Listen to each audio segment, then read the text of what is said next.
今回は京都にある二条城で行われたアンゼルム・キーファーの展覧会ソラリスをレポートします。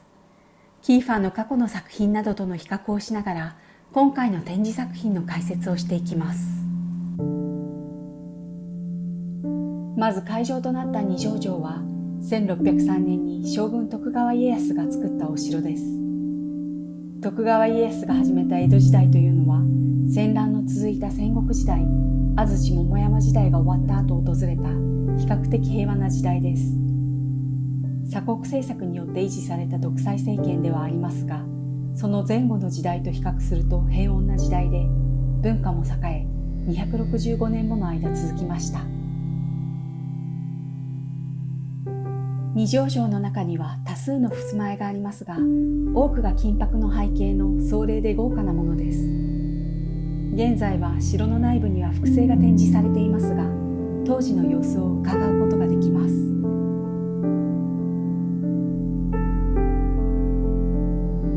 今回のキーファーの展覧会は、お城の中の台所だった場所で行われました。日本の古い建築では銅板が使われることがあり、その銅板は錆びて緑青になります。その緑青の色がキーファーが好んで使う緑色に似ています。外に展示されているのはラーというタイトルの鉛の彫刻作品です。ラーというのはエジプト神話における太陽神です。通常はハヤブサの頭を持つ人間の姿で表されますが、キーファーはこの作品で羽のついたパレットと蛇の形を使っています。パレットはキーファーの初期の作品から繰り返し使われてきたモチーフです。知られざる画家にというタイトルの絵画には、ヒトラーの新総統官邸の中庭に棒に突き刺さった小さなパレットがある様子が描かれています。その官邸の建物は現存せず、キーファーは想像上の空間としてその絵を描きました。実際はその中庭に置かれていたのはマッチョな彫刻作品だったのですが、キーファーはそこに無力に見えるパレットを置きました。そのパレットはヒトラーの象徴でもあるでしょうし、キーファー自身の象徴でもあると思います。そしてそれは創造主としての男性の象徴です。この作品のパレットには羽が生えていますが、重々しい鉛では飛び立つことができなそうです。飛翔する羽があるのに重力に引っ張られているという感じがします。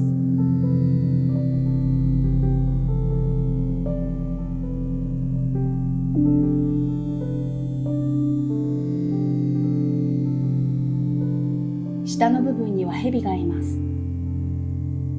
蛇はエジプト神話でラーの敵として知られています。混沌を象徴する悪の化身です。蛇は太陽に向かって飛び立とうとするラーを大地に縛り付けようとしているのでしょうか。エジプト神話に限らず、蛇は邪悪な存在とみなされることが多いですが、別の意味も持ち得ると思います。考古学者マリア・ギンプタスは、紀元前7000年頃から紀元前3500年頃の間に古ヨーロッパ文明と呼ぶべき文明があり、そこでは蛇女神が信仰されていたといいます。古ヨーロッパ文明の後に続いたのは家父長制の社会でした。男性優位の社会の中では蛇は忌むべき存在となります。代表的なのが旧約聖書でイブに善悪の知識の実を食べるようにそそのかした蛇です。そのことによって人は楽園から追放されました。絵画の世界ではその蛇は女性の体を持つものとして描かれてきました。蛇と悪と女性とが結びつけられて考えられてきたのです。蛇女神が信仰されていた古い時代は男女が平等であり、男性優位の時代には蛇は嫌われていました。そう考えると、この作品には男性性と女性性の両極が表されているようにも見えます。飛び立とうとして飛び立てないパレット、すなわち男性の下にいる女性性の蛇は男性の足を引っ張る存在なのでしょうか。あるいは家父長制に異議を唱える存在とも見えないでしょうか。1945年第二次世界大戦でナチスドイツが降伏するちょうど2ヶ月前に生まれたキーファーにとって、ナチスドイツや戦争というのは主要なテーマなのですが、それと並行して隠れたテーマになってきたのが女性性だと思います。キーファーの表す女性性については今後研究していく価値のあるテーマだと思っています。今回は覚書程度にお話ししていきます。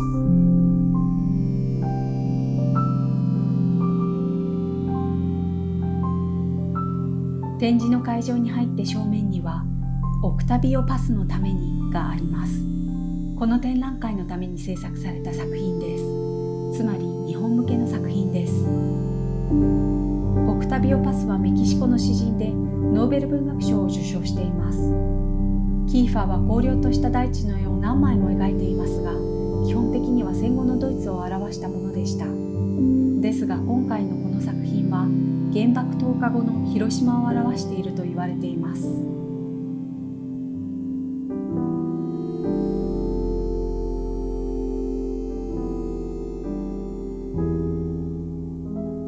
75年は草木も生えぬと言われた広島の大地。荒涼とした大地というのは後でご紹介するモーゲンソープランの対となるものです。キーファーは作品にテキストを書くことが多いですが、ここに書かれているのはオクタビオ・パスの詩「風、水、石」の一節です。一方は他方であり、そのどれでもない。うつろな名前のままで過ぎ去り消えていく。詩ではこの後に水、石、風と続きます。パスの詩「風、水、石」はロジェ・カイヨワに捧げられたものです。カイヨワは戦争について単なる武装闘争ではなく、破壊のための組織的企てであると論じた思想家です。画面の真ん中には口を開けた女性の頭部がひっくり返った形で描かれています。というか貼り付けされています。その場所に貼り付けられた女性、それは衝動を逃れることのできなかった女性の顔です。カオスという言葉が大口を開けたという意味を持っていたことを思い起こさせます。20世紀前半、広島は軍都でもあったので、日本の軍国主義やアジアへの侵略を支えた都市でもありました。原爆の投下によって戦争の悲惨さを証明する街となり、その後反核のシンボルとなります。戦時における加害性と被害性の両方を併せ持つ都市だと言えます。キーファーはこの作品を制作していた時、原爆の父オッペンハイマーがゴッホの工作地の風景を所有していたことを知ったそうです。オッペンハイマーは原爆開発時、ヒンドゥー教の聖典バガバットギータの次の一節が頭をよぎったと言っています。今私は死神、世界の破壊者となった。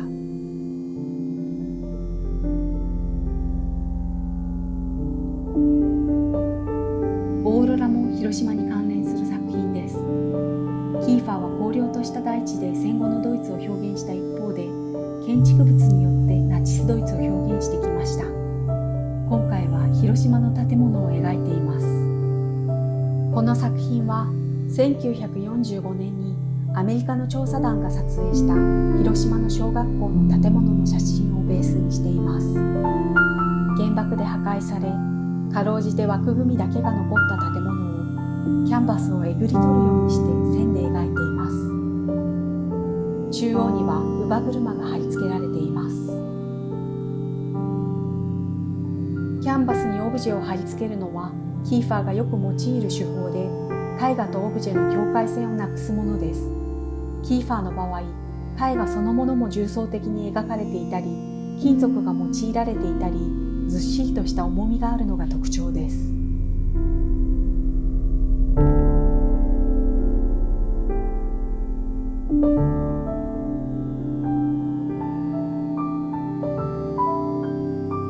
ちなみに今回の二条城での展示は壁に絵を設置することができないため、キャンバスに足がつけられています。このため絵画の作品であってもオブジェの作品であるかのように見えます。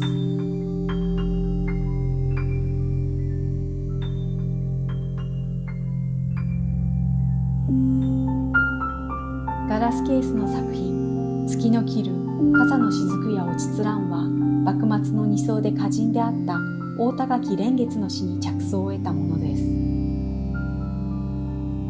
月の切る傘の雫や落ちつらん、夜行く袖にかかる白露。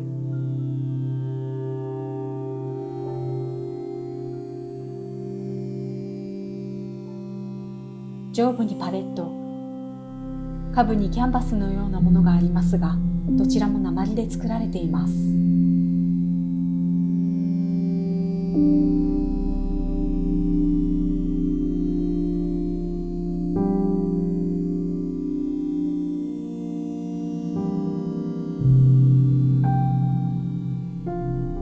ダナエという作品もガラスケースに入っています。鉛で作ったひまわりのオブジェです。キーファーはダナエというタイトルでいくつか作品を作っていまして、ルーブル美術館に常設設置されている作品がこれとよく似ています。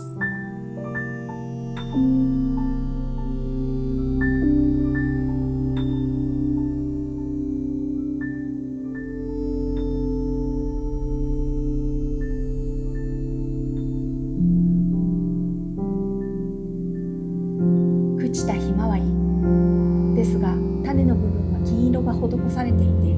足元には金色の種が落ちています。ダナエとはギリシャ神話に出てくるアルゴスの王アクリシオスの娘です。アクリシオスは孫によって殺されると予言されたため、娘のダナエを塔に幽閉しました。ギリシャ神話の最高神ゼウスがそのダナエに目をつけます。レイピストとして名高いゼウスは金色の雨に姿を変えて天窓から塔の中へと入り込み、ダナエに降り注ぎます。結果としてペルセウスが生まれることになります。キーファーのダナエは黄金の雨が降り注ぎ、そこからひまわりが伸びて、そしてそのひまわりの花は金色の種子を実らせているという流れの中にあるように見えます。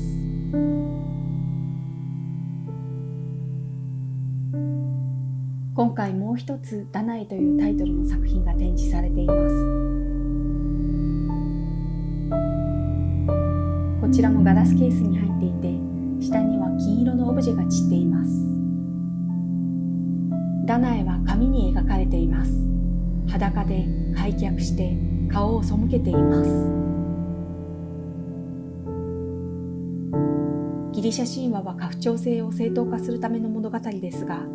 ダナエは父親によって閉じ込められたり、ゼウスに勝手に侵入され孕まされたり、本当に男性の所有物としての女性だと思います。ゼウスがさまざまな女性を孕ませるのは女好きの話ということで済まされるものではなく、支配の話です。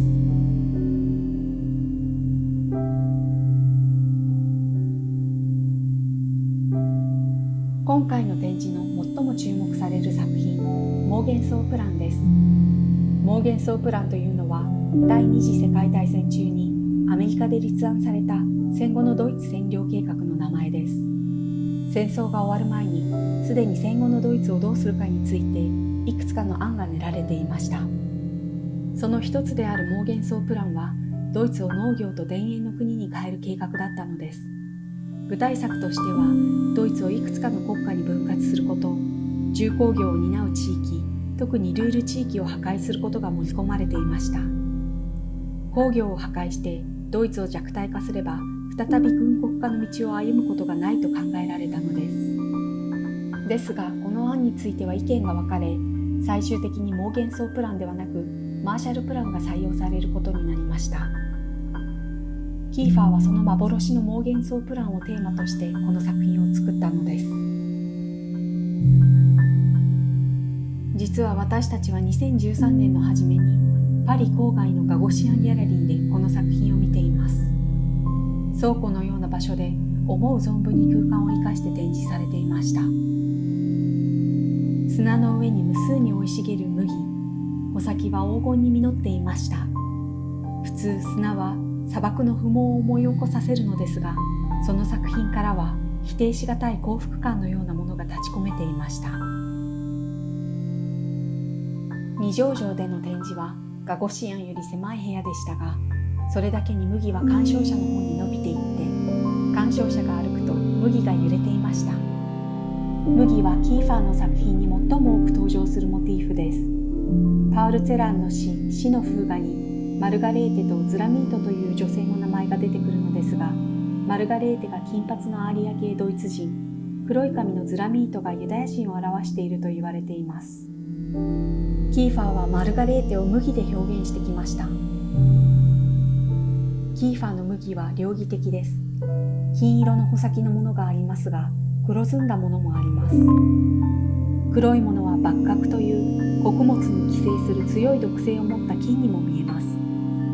キーファーは幕閣というタイトルの作品も作っています。麦の中に鉛の本や金色の蛇が潜んでいます。蛇は先ほど見たラーにも登場していました。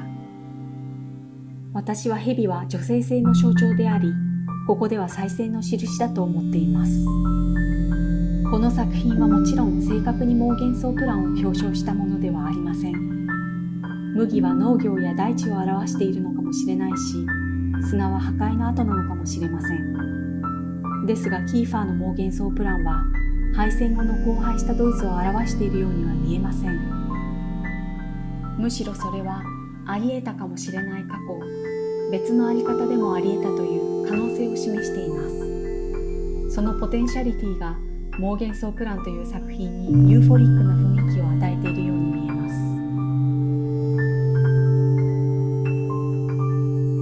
妄幻想プランの周りに配置された絵画の作品もユーフォリックな雰囲気があります。麦畑を描いたヨセフの夢。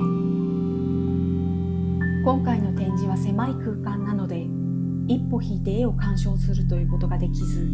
間近で絵を体験することを余儀なくされます。一歩引いて見ることができず、絵に巻き込まれてしまう。キーファーの絵画はそのように鑑賞するのがふさわしいものでもあると思います。もう一つ、麦畑を描いたデメテルという作品があります。デメテルとはギリシャ神話のオリュンポス12神のうちの一人で、豊穣や穀物の神です。ですがギリシャ神話の成立以前の新石器時代から崇拝されてきた第一母神だと言われています。古い時代の女神信仰はギリシャ神話の中に吸収されていきます。女神たちは排除されたり忘却されたりしたのではなく、男性支配のギリシャ神話の体系の中へと効果的に組み込まれていったのです。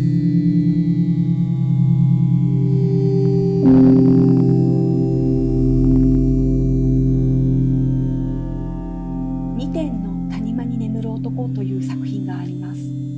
花咲く大地を描いたものに見えます。2012年から2013年のガゴシアンでの妄幻想プラン展でも数点の花咲く大地の絵を展示していました。谷間に眠る男というのはアルチュール・ランボーの詩のタイトルです。詩の中で谷間に眠る男は撃たれて死んだ兵士です。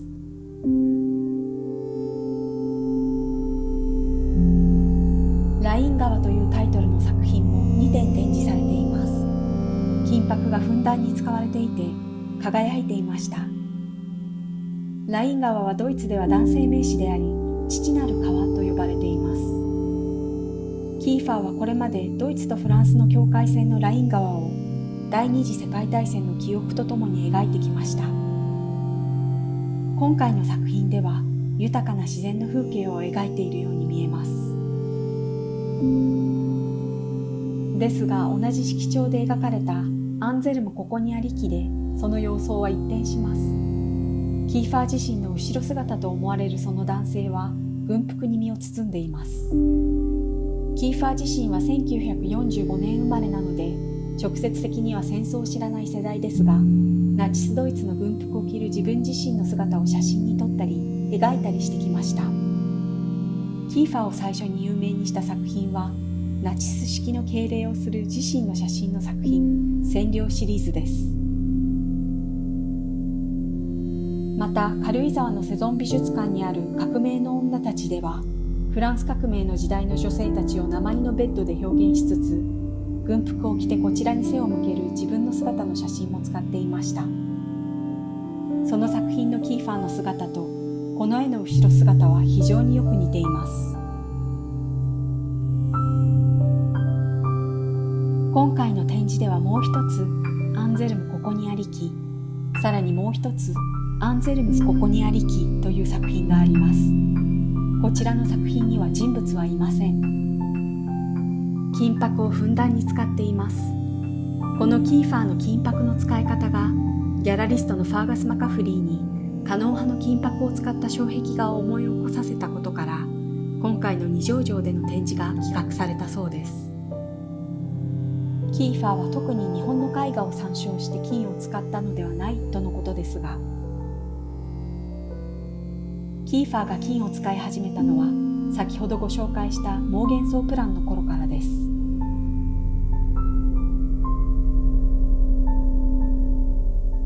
古代の女性たちのシリーズでは、白い石膏のドレスの女性像がそれぞれのアトリビュートとなるものを頭部に載せています。今回は白い石膏の女性像の作品は3つ展示されていました。プトレマイスは頭の部分に惑星があります。プトレマイスとは古代ギリシャの女性の哲学者です。マート・アニは重りと羽とを天秤にかけています。マートは古代エジプト神話の女神で太陽神ラーの娘とされています。スルスンコルダはラテン語で心を高めようを意味する言葉です。これらの作品は南フランスのシャトーラコストの屋外に展示されたこともあります。これらは女性像なのですが、ドレスの中に女性たちの体はありません。これは女性の不在を表していると思います。革命の女たちでも女性の不在がテーマになっていまして、キーファーは女性と不在を結びつけることが多いです。二条城の展示会場の外側には鉛で作った女性像が並んでいます。頭に本を載せているのはサッフォー、古代ギリシャの女性の詩人の名前です。蛇を乗せているのはアンティオキアのマルガリータ。アンティオキアのマルガリータはキリスト教の聖人として知られています。キーファーは作品に鉛を多用しますが、今回の展示でもいくつか鉛を使った作品がありました。鉛は伝統的にメランコリーの象徴と考えられてきましたが、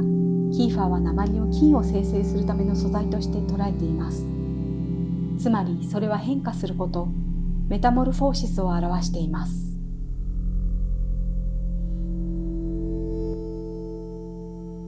キーファーは基本的にはヨーロッパ的なものを作品にしてきたアーティストです。